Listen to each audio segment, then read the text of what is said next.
Alors aujourd'hui, on va parler du stop loss, qui est un des moyens pour gagner plus d'argent. Alors oui, je sais, en général, le stop loss, c'est pour limiter les pertes.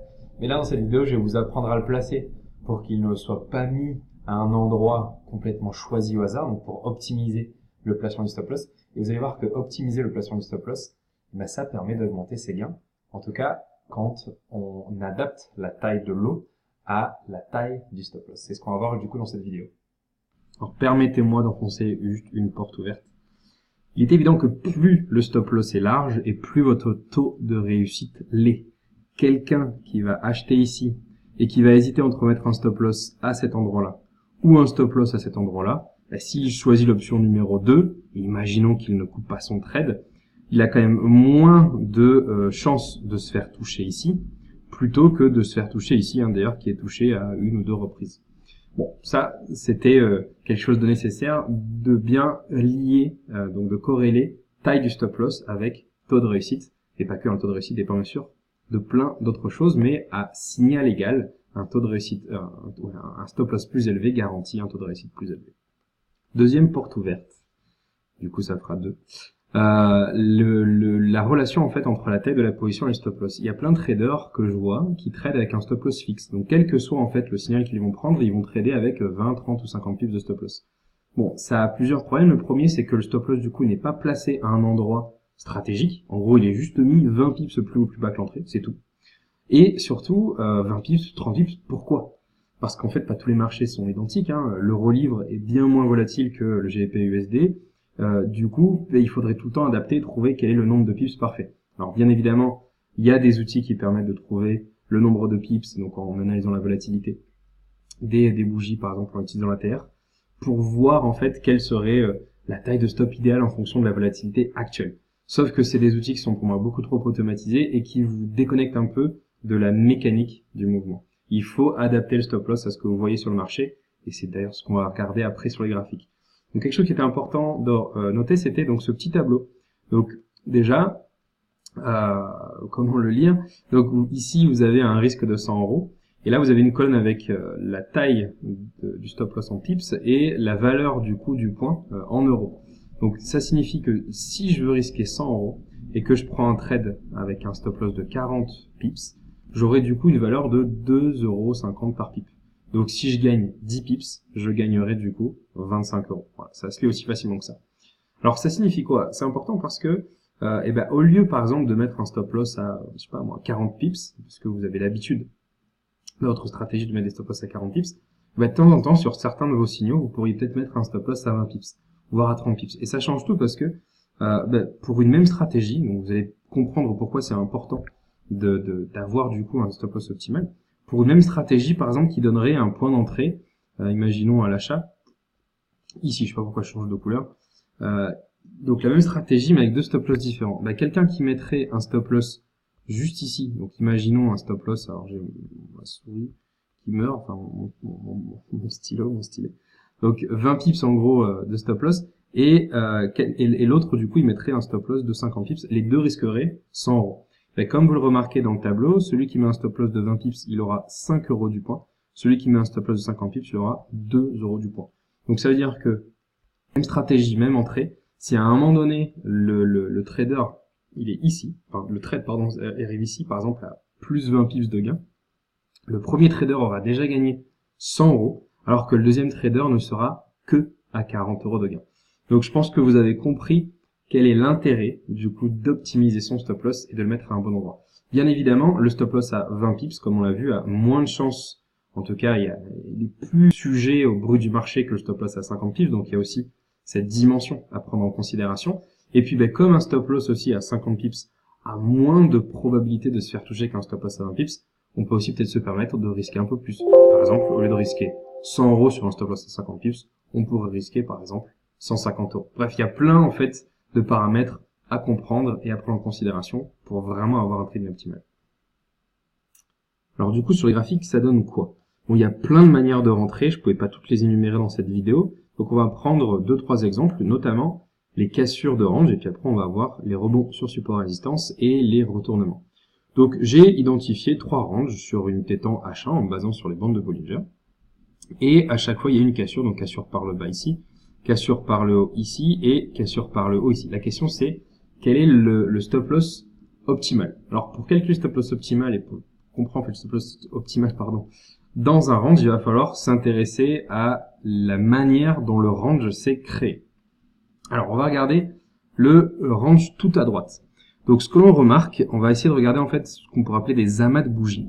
Donc là on remarque qu'il y a plusieurs bougies qui sont ici, plusieurs bougies qui sont ici, plusieurs bougies qui sont ici. Alors il faut bien comprendre qu'un range, en fait c'est donc effectivement l'aller-retour entre un niveau de support et un niveau de résistance, mais à l'intérieur il va y avoir plein d'interactions, ça va pas être c'est pas des oscillations qui sont extrêmement propres. Et du coup, il va y avoir des petites zones d'accumulation, donc des petits amas de bougies, donc en fait des micro-ranges sur des plus petites unités de temps. Et en fait, ces zones de bougies vont former des supports à résistance relativement puissants. Alors, des formes de range, du coup, vous pouvez en avoir plusieurs. Alors là, on pourrait dire que c'est une forme de range en B. Alors pourquoi en B? Voilà, donc ça serait en gros comme ça. En fait, vous avez un amas de bougies en haut, d'accord? Et vous avez un amas de bougies en bas. Donc vous avez en fait deux zones qui peuvent potentiellement servir de gros niveaux de support à résistance. Donc ces deux zones nous indiquent quoi? Que si à la suite de la sortie du range, le prix remontait et réintégrait le range, ben, il y avait cette zone-là qui pouvait faire bouclier et rejeter le prix, ou il y avait également cette zone-là. Alors bien évidemment, ça veut pas dire que, c'est pas à 100%, c'est pas quelque chose qui va arriver à 100%, mais ce sont du coup deux zones qui nous indiquent où est-ce que le prix pourrait aller. Donc lorsque l'on veut mettre un stop loss, eh ben, soit on met un stop loss de manière vraiment large, donc au-dessus du range, donc là on est relativement tranquille, tant qu'en fait notre scénario n'est absolument pas invalidé. C'est-à-dire que tant qu'en gros on ne casse pas le range à la hausse, le stop loss n'est pas touché, un stop loss que l'on placerait ici. Et une manière un peu plus agressive, du coup, ce serait de placer le stop loss en fonction, du coup, des amas de bougies que l'on trouverait dans le range. Donc en gros, on pourrait mettre un stop loss soit juste au-dessus du premier amas, soit juste au-dessus du deuxième amas. Alors, je vous ai dit que c'est en forme de B, des fois ça peut être en forme de P, ou en forme de D, ou en forme de D minuscule, du coup, si vous voyez bien les formes. Alors, j'ai pris les exemples au hasard. Là, on voit qu'il y a pas mal de bougies dans cette zone-là. Je vais le tracer ici. Voilà, on a un petit amas de bougies ici, et puis on a un amas de bougies ici, un amas de bougies ici. Bon, là, cet amas de bougies, il est vachement puissant. On voit qu'il a déjà servi de support à résistance dans cette zone-là. Donc là, on sait que si on rentre dans cette bougie, ou à l'intérieur de cette bougie en tout cas, un stop loss ici, ça serait largement suffisant. Donc les probabilités qu'en fait après, on retombe ici et que ça serve de support pour repartir sont relativement importantes. Donc un stop loss placé juste ici ferait largement l'affaire. Alors là, vous allez me dire, c'est quand même un stop loss qui est assez large, on pourrait aussi mettre le stop loss au milieu de la bougie. Ben oui, mais bon, rentrer aussi à la fin de cette grosse bougie possible, c'est peut-être pas le point d'entrée optimal. Des fois, il faut rentrer alors que la bougie n'est pas terminée, si elle dépasse certaines tailles, mais ça, on pourra le voir dans une autre vidéo. Dans tous les cas, là, ce serait du coup le placement du stop loss optimal. Idem ici pour le petit range qu'on a à droite. On voit qu'on a des petits amas de bougies ici. Alors, des amas de bougies, c'est du coup 2, 3, 4 bougies qui sont sur la même ligne, dans la même zone. Donc là, on voit aussi qu'on a une forme de D. Donc pareil, cette zone-là formera une bonne zone de support résistance, et puis la zone basse également. Donc un stop loss soit ici fera largement l'affaire, pas besoin de mettre le stop loss du coup beaucoup plus bas. Donc ça, c'était pour les ranges. Alors j'en ai indiqué d'autres. Alors je vais vous montrer du coup des exemples où du coup le trade n'aurait pas fonctionné. Donc par exemple ici, en rentrant là, on aurait mis avec un stop loss agressif le stop loss au-dessus de cet amas. Là on voit qu'il y a pas mal de bougies. Du coup le stop loss se serait fait toucher ici, puis après ce serait reparti de toute façon à la hausse. Autre exemple qui marchait pas. Alors ici celui-ci il marche parce que regardez, l'amas de bougie il joue bien son rôle, hein, le prix remonte toucher le niveau de support résistance et puis après repart à la baisse. Alors il y en a qui pourraient me faire remarquer, oui mais en fait c'est aussi le niveau supérieur du range qui sert de support résistance. Oui c'est vrai, le niveau de support résistance peut servir du coup de nouveau niveau de support de résistance, mais des fois les ranges sont cassés, hein, donc le prix va aller dans le range, mais va trouver un point de résistance sur des amas. Là par exemple on le voit très bien, là on a les niveaux du range du coup qui sont ici, et puis là on n'a pas d'amas de bougie du coup. Donc là, si en tout cas, on en a un beaucoup plus haut. Mais on voit du coup que cet amas de bougie, là, on a 3 bougies sur la même zone. En mettant un stop loss ici, ce serait passé. Après, le marché repartit à hausse. Et lorsque l'on retape dans le range, on va taper du coup cette zone, repartir plus bas, puis après remonter. Voilà, bon, je pense que j'ai assez d'exemples comme ça pour le range.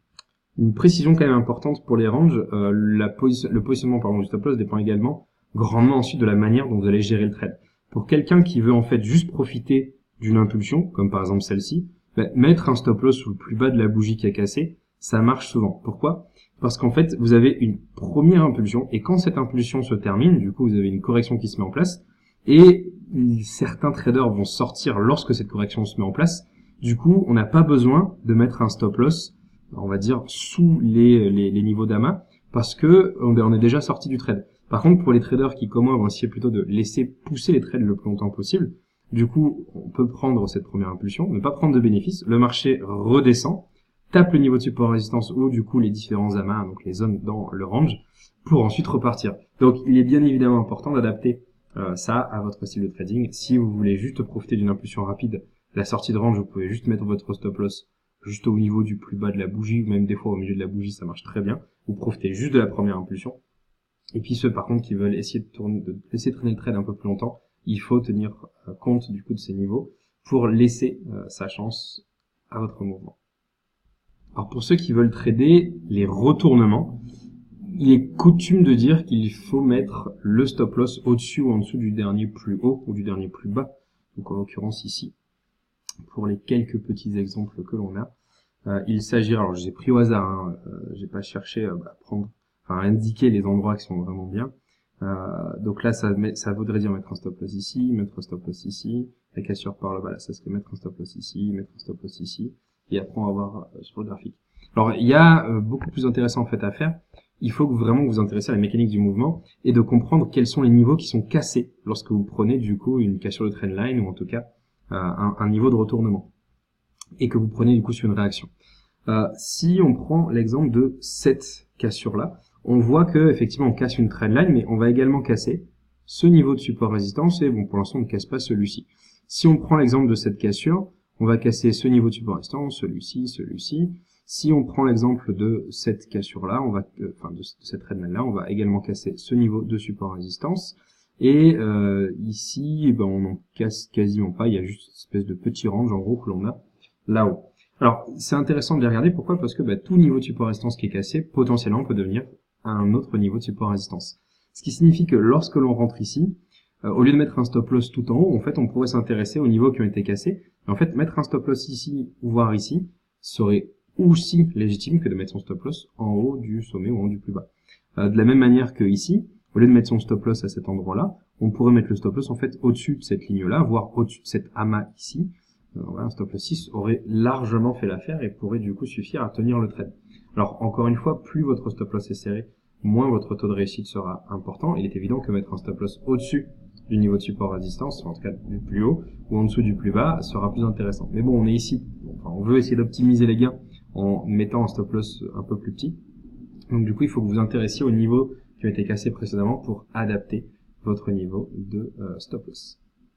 Pour terminer, il y a aussi ceux qui vont entrer directement sur les niveaux de support résistance, donc au contact, et qui vont pas forcément attendre une réaction. Donc là, je vous ai identifié par exemple une zone où il y a eu plusieurs contacts, donc sans doute plusieurs qui tradent en fait ce type d'approche ont dû bien se faire plaisir. Quoi qu'il en soit, là, comme on n'a pas beaucoup de données par rapport à des niveaux qui auraient pu se former pour où mettre le stop loss idéal, là oui, il faut mettre un stop loss plus ou moins fixe de 20, 30 ou 40 pips. En fait, ça dépend de la volatilité du marché. Donc en gros, il faut tout simplement regarder la taille des bougies, donc on utilise un indicateur qui s'appelle l'ATR. Regardez la taille des bougies moyennes, du coup, qui précèdent le mouvement. Et puis, vous pouvez vous dire que si la volatilité ne change pas, la taille des bougies moyennes devrait rester stable.